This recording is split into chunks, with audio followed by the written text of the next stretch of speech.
Bonjour à tous, bienvenue sur ma chaîne YouTube Brigitte Witch. Aujourd'hui, nous allons parler ésotérisme.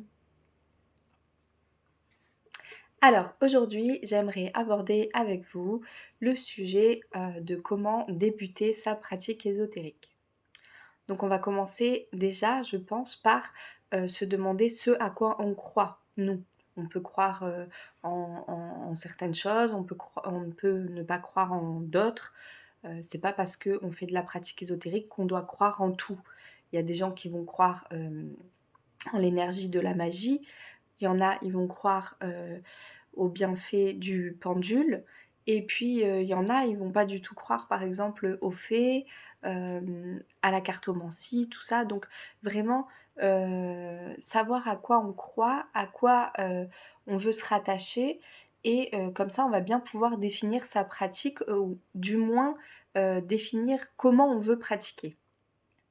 Alors bien sûr, je pense que vous avez tous déjà voulu, faire vos propres recherches et évidemment, internet et l'ère de la magie, qu'on connaît en ce moment, fait que quand on fait une recherche, on tombe sur, d'innombrables informations et on ne sait plus trop, qui croire, quoi croire.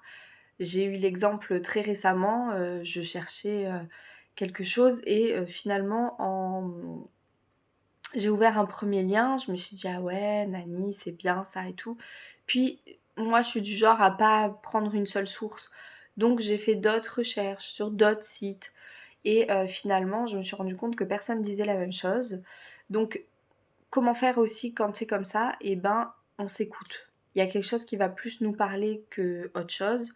On va se dire: Ça me paraît plus logique. Ça, j'ai plus d'affinité avec cette croyance-là». Donc en fait, chacun a ses croyances, il y a pas une vérité absolue. Personne n'a la science infuse et donc du coup, avec toutes ces informations, ben, on va aller plus loin dans l'histoire, par exemple, pour avoir des bases solides sur nos recherches.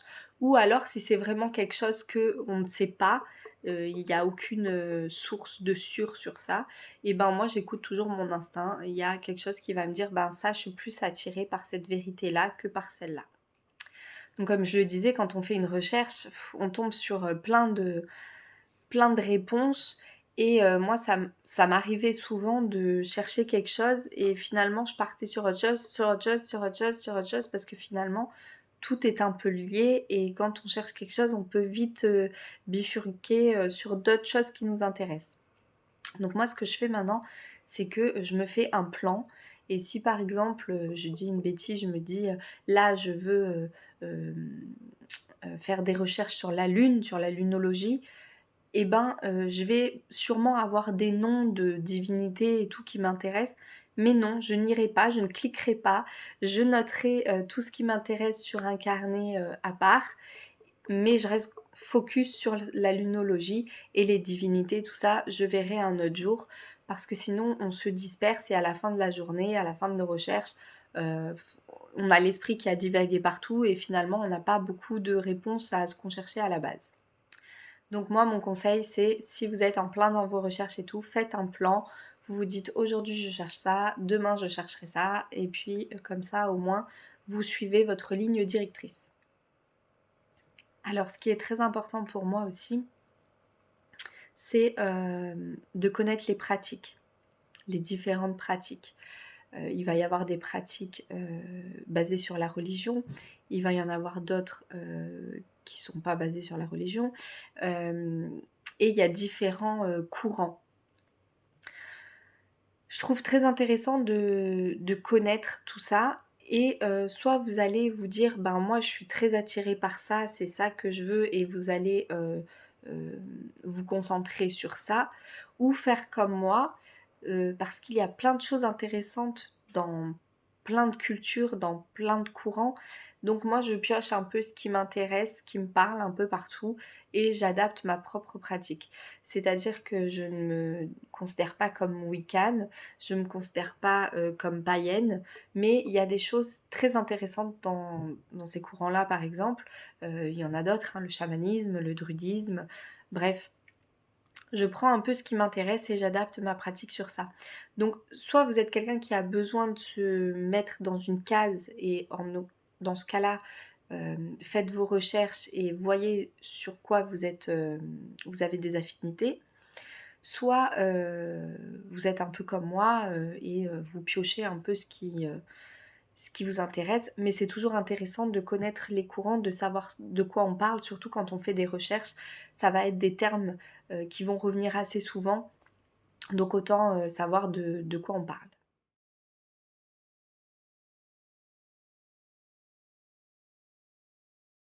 Donc déjà, la base, je pense que ça va être les bougies. Alors, pareil, ne dépensez pas des mille et des cents dans les bougies de toutes les couleurs comme j'ai fait moi.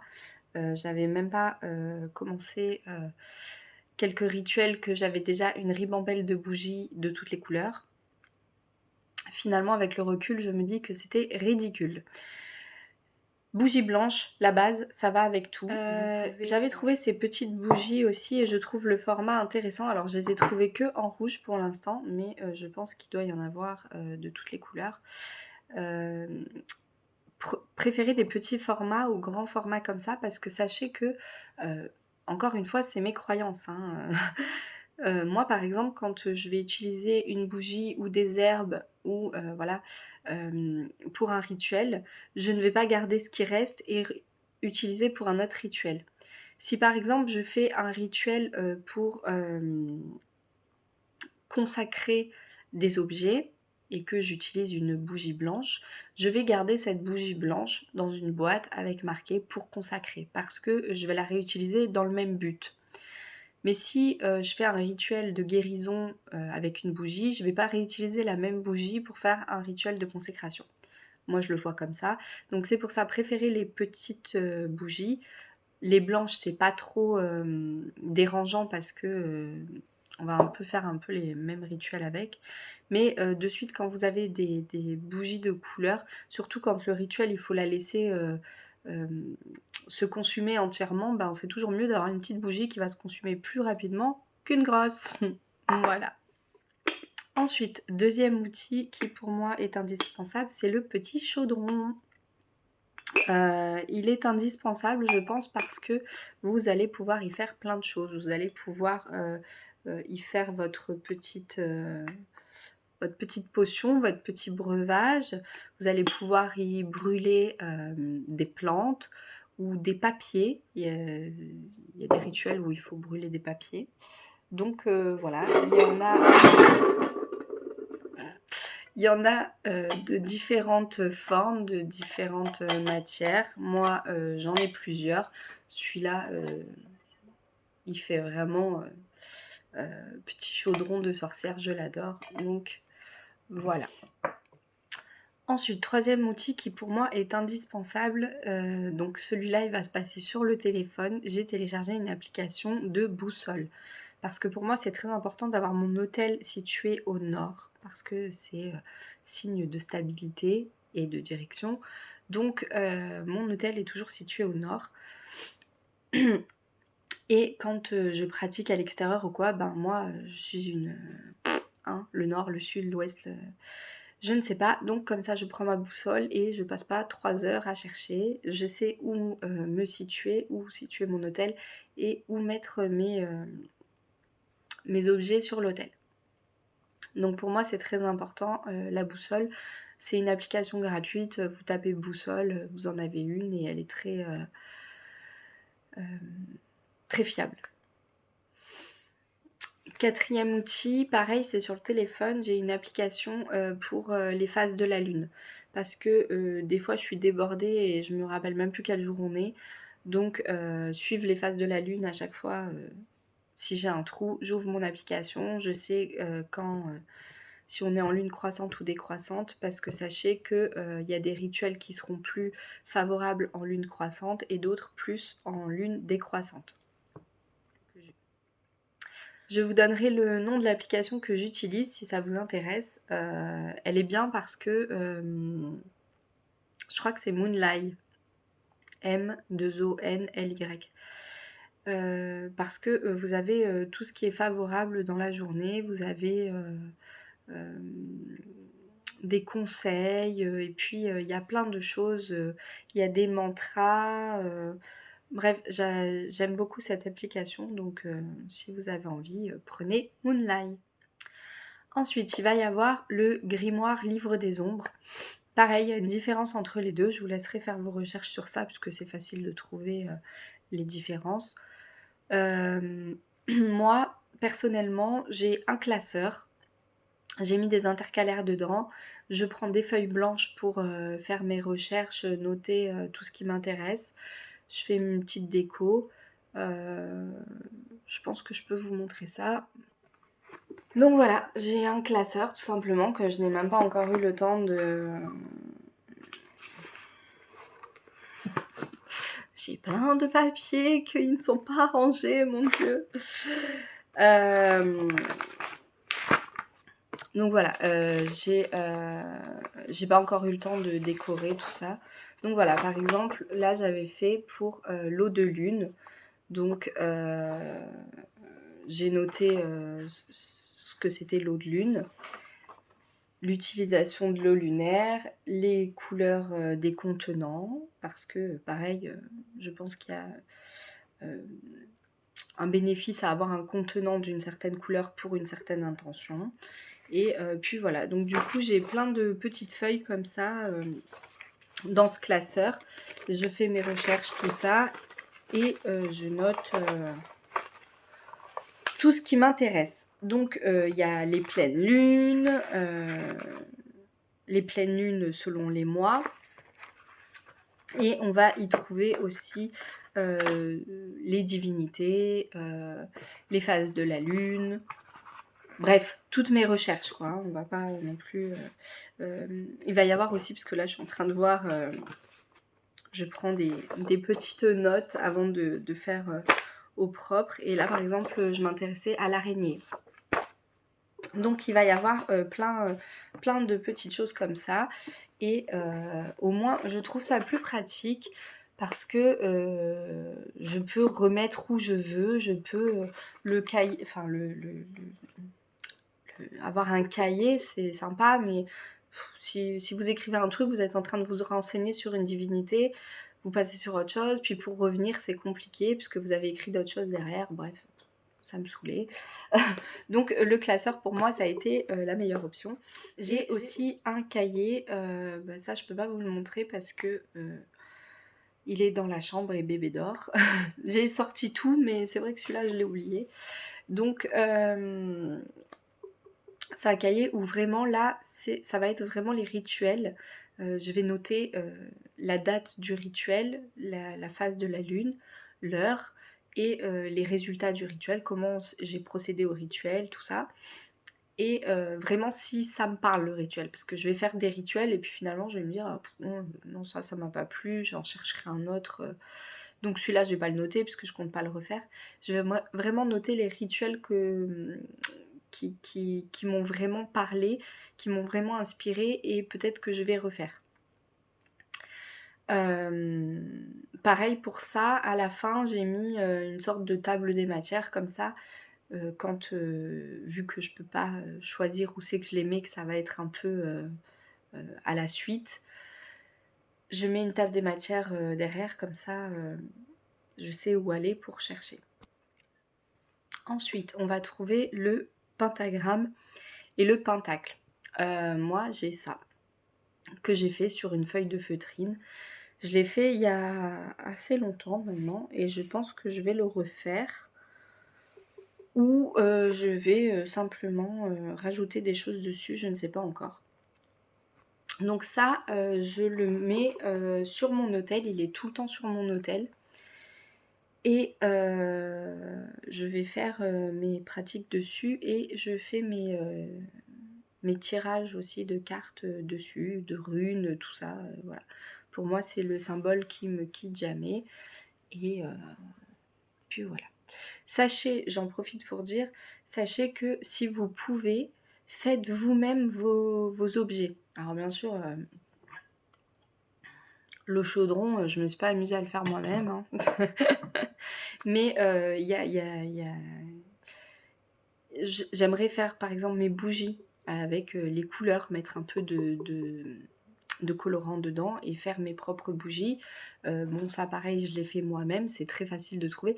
Sachez que vous n'avez pas besoin de dépenser des sous non plus, hein. Vous allez sur internet, vous notez pentacle, pentagramme, ce que vous voulez, et vous l'imprimez, ça marche tout aussi bien. Franchement, n'allez pas dépenser des 1000 et des cents. Mais voilà, si vous pouvez, faites vous-même si vous avez l'envie. Au moins, ça met vos intentions et votre essence dans vos objets. Donc c'est encore mieux. Ensuite, je pense que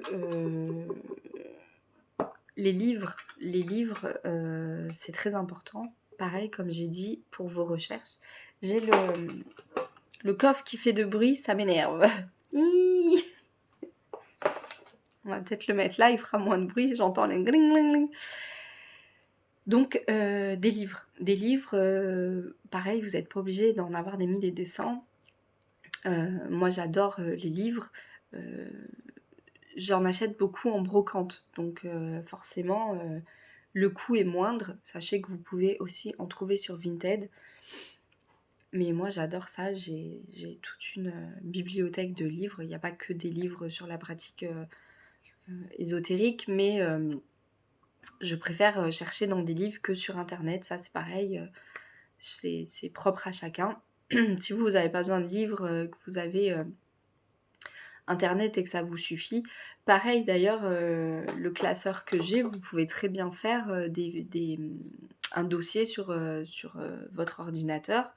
Vous n'êtes pas obligé d'avoir des papiers physiques, matériels. Vous pouvez très bien avoir de l'immatériel et faire un beau grimoire ou un beau livre des ombres avec un traitement de texte. C'est tout à fait possible et puis au moins vous pouvez modifier tout ça sur l'ordinateur. C'est beaucoup plus simple. Ensuite, j'ai un petit instrument. Donc ça, c'est un kalimba. Je vous mets juste... Voilà, je vous fais juste le son comme ça parce qu'on va pas passer 2 heures non plus là-dessus. Voilà, le kalimba, moi, il me sert à m'ancrer avant mes pratiques. Je fais monter l'énergie, je me concentre et du coup, je trouve ça très sympa. C'est un moment de détente, un moment de déconnexion et je trouve ça très important dans ma pratique en tout cas. Pareil, dans les outils qui font du bruit, j'ai le bol tibétain. Donc moi, j'ai pas de cloche pour commencer les rituels, finir les rituels, tout ça. Mais je me sers du bol tibétain. Donc sachez que ça a un coût. Je crois que c'est ce qui m'a coûté le plus cher dans tous mes outils. Celui-là, je ne l'ai pas acheté d'occasion. Et je suis très contente. Alors, sachez que le bol tibétain, j'ai mis à peu près 1h30 à le choisir. Parce que je voulais vraiment quelque chose qui me parle et c'était très compliqué à trouver. Je crois que j'ai un peu la voix qui part.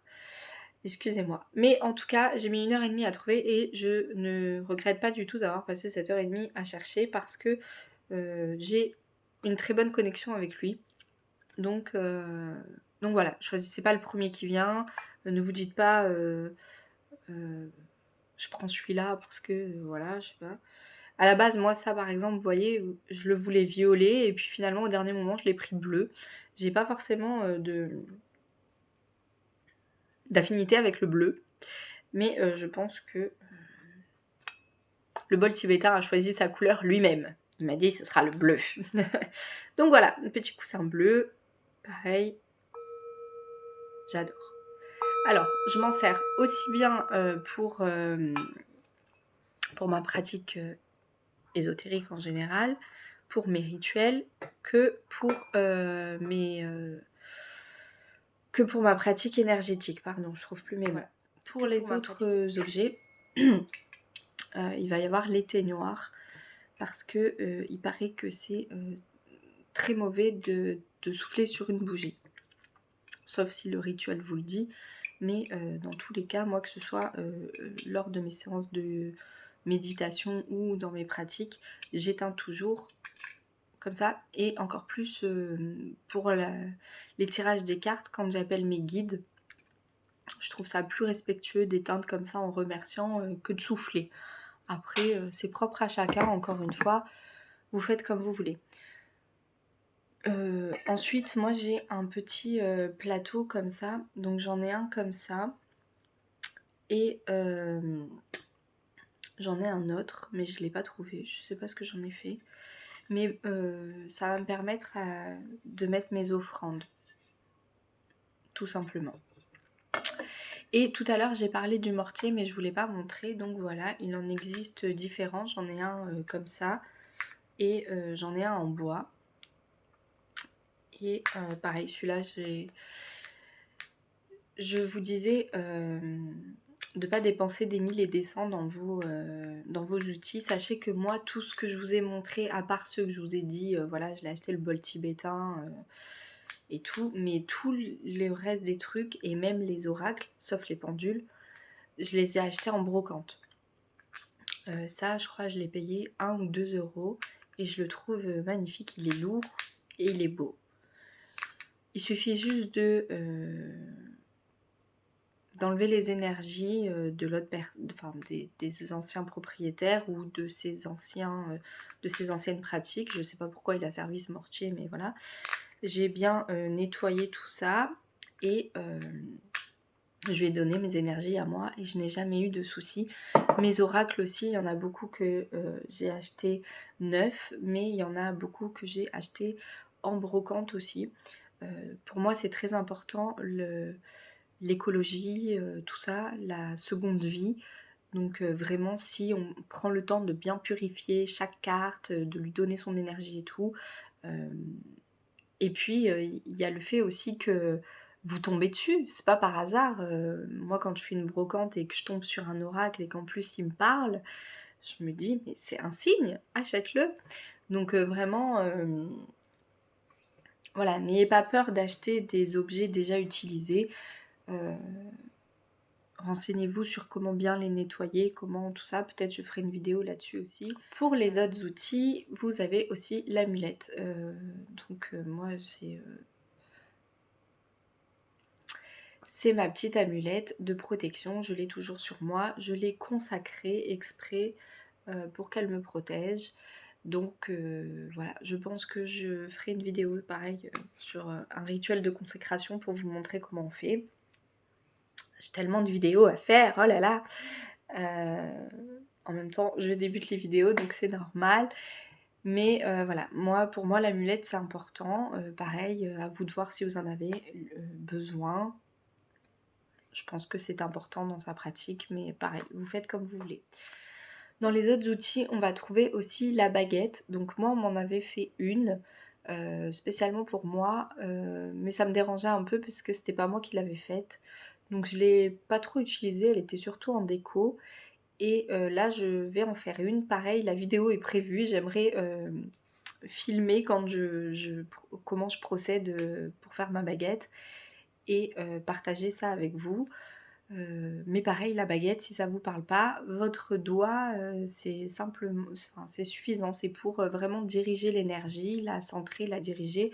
Donc votre doigt, ou on verra plus tard, j'en parle un peu plus tard, ça suffit largement. Donc voilà, pourquoi je disais on en parle plus tard, c'est la tamée. Là, je parle des objets que je n'ai jamais utilisés, mais que dans tous les livres, on vous dit c'est important. Donc vous avez la tamée, pareil pour diriger l'énergie.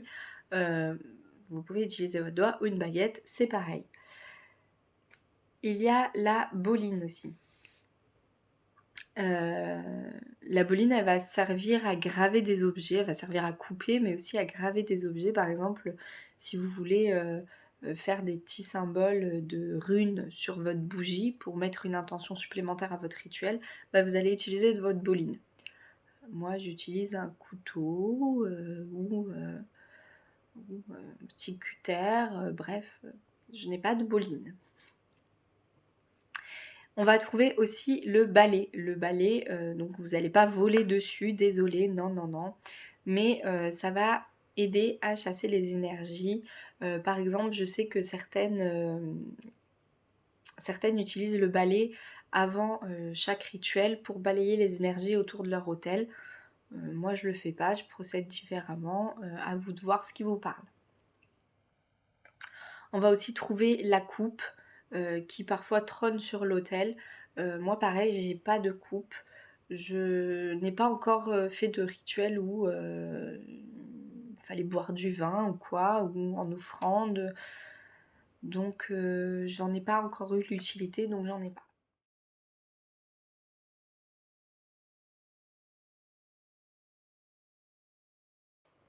Voilà, je pense avoir fait le tour, un petit peu des outils. Je suis contente d'avoir partagé ça avec vous.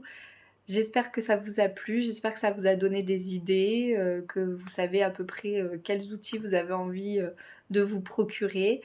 En tout cas, voilà, merci beaucoup d'avoir regardé cette vidéo. N'hésitez pas à vous abonner si ça vous a plu. N'hésitez pas à vous abonner à mon compte Instagram aussi si le cœur vous en dit et je vous dis à très vite pour de prochaines vidéos. À bientôt!